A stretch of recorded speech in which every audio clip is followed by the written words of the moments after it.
Good morning. संस्कार science academy की online class में आपका एक बार पुनः स्वागत। आज हमने वाक्य का जो नया बिंदु स्टार्ट किया था उसके संबंध में हमने पिछले कालांश में पढ़ा था वाक्य की परिभाषा, वाक्य के भेद, और वाक्य के भेदों के अंतर्गत हमने पढ़ा कि वाक्य को हम 3 भागों में बांट सकते हैं। एक क्रिया के आधार पर वाक्य, और दूसरा रचना के आधार पर वाक्य, और अर्थ के आधार पर वाक्य। क्रिया के आधार पर वाक्य, अर्थ के आधार पर वाक्य, रचना के आधार पर वाक्य। क्रिया के आधार पर वाक्य के 3 भेदों के बारे में हमने पढ़ा था। कृत्यवाच्य प्रधान वाक्य, भाववाच्य प्रधान वाक्य, कर्मवाच्य प्रधान वाक्य। अर्थ के आधार पर वाक्य के 8 भेद हमने पढ़े थे, जिसमें विधानात्मक वाक्य, निषेधात्मक वाक्य, आज्ञार्थक वाक्य, संदेहार्थक वाक्य, विस्मयबोधक वाक्य और इच्छार्थक वाक्य, आज्ञार्थक वाक्य। इसके अलावा रचना के आधार पर वाक्यों की हम चर्चा कर रहे थे। रचना के आधार पर वाक्य के 3 भेद: सरल वाक्य या साधारण वाक्य, संयुक्त वाक्य और मिश्रित वाक्य। आज हम उसकी विस्तार से जानकारी लेंगे।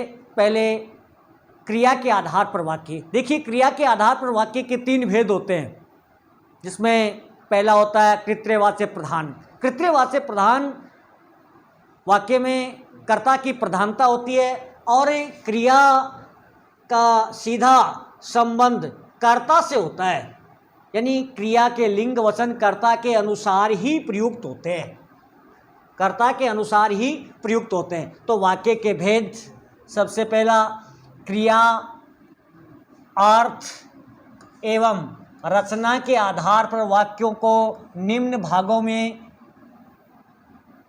निम्न भेद किए जा सकते हैं, जिसमें सबसे पहले क्रिया की दृष्टि से वाक्यों के 3 भेद किए जाते हैं। क्रिया की दृष्टि से वाक्य के 3 भेद किए जाते हैं। पहला, जिसके बारे में पिछले कालांश में हमने चर्चा की थी, कृत्यवाच्य प्रधान वाक्य। कृत्यवाच्य प्रधान वाक्य में क्या है? वाक्य में प्रयुक्त क्रिया का सीधा अर्थात संबंध कर्ता से होता है। क्रिया के लिंग वचन कर्ता कारक के अनुसार ही प्रयुक्त होते हैं, वे कृत्यवाच्य प्रधान वाक्य होते हैं। जैसे पहला वाक्य, मीना पुस्तक पढ़ती है। अब इसमें ये कृत्यवाच्य प्रधान है क्योंकि मीना ये कर्ता है और इसके अनुसार ही क्रिया है, क्योंकि मीना एक वचन है और स्त्रीलिंग है, तो यहाँ क्रिया भी एक वचन स्त्रीलिंग में ही प्रयुक्त होगी। पवन पुस्तक पढ़ता है, यहाँ पवन पुल्लिंग है, एक वचन है, इसके अनुसार ही यहाँ क्रिया होगी, पढ़ता है।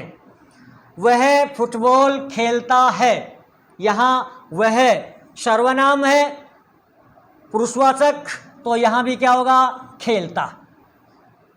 अगला है कर्मवाच्य प्रधान वाक्य।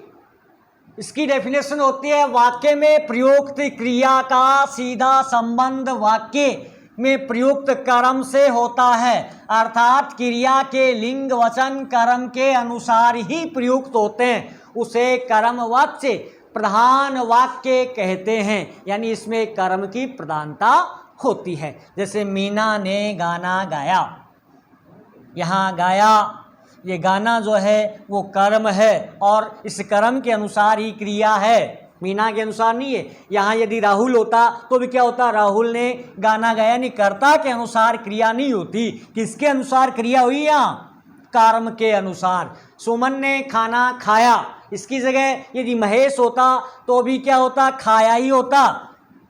यहाँ स्त्रीलिंग है, यहाँ यदि पुल्लिंग होता तो भी खाया ही होता, क्योंकि ये किसके अनुसार बदलेगा? कर्म के अनुसार बदलेगा, जो कि कर्म यहाँ खाना है। तीसरा है भाववाच्य प्रधान वाक्य। भाववाच्य प्रधान वाक्य में प्रयुक्त क्रिया कर्ता एवं कर्म के अनुसार न होकर भाव के अनुसार होती है, इसे भाववाच्य प्रधान वाक्य कहते हैं। यानी इसमें क्रिया है न तो कर्ता के अनुसार होती है, न ही कर्म के अनुसार होती है, बल्कि किसके अनुसार होती है? भाव के अनुसार होती है। अभी हमने पढ़ा कि क्रिया कर्ता के अनुसार बदल रही थी, क्रिया कर्म के अनुसार बदल रही थी, परंतु यहाँ कर्म और कर्ता से न होकर भाव के अनुसार होता है। जैसे राकेश से खेला नहीं जाता, यहाँ कर्ता राकेश है। क्रिया कर्म नरेश से पढ़ा नहीं जाता। धन्यवाद। अगली क्लास में हम अर्थ के आधार पर वाक्यों के बारे में पढ़ेंगे। धन्यवाद।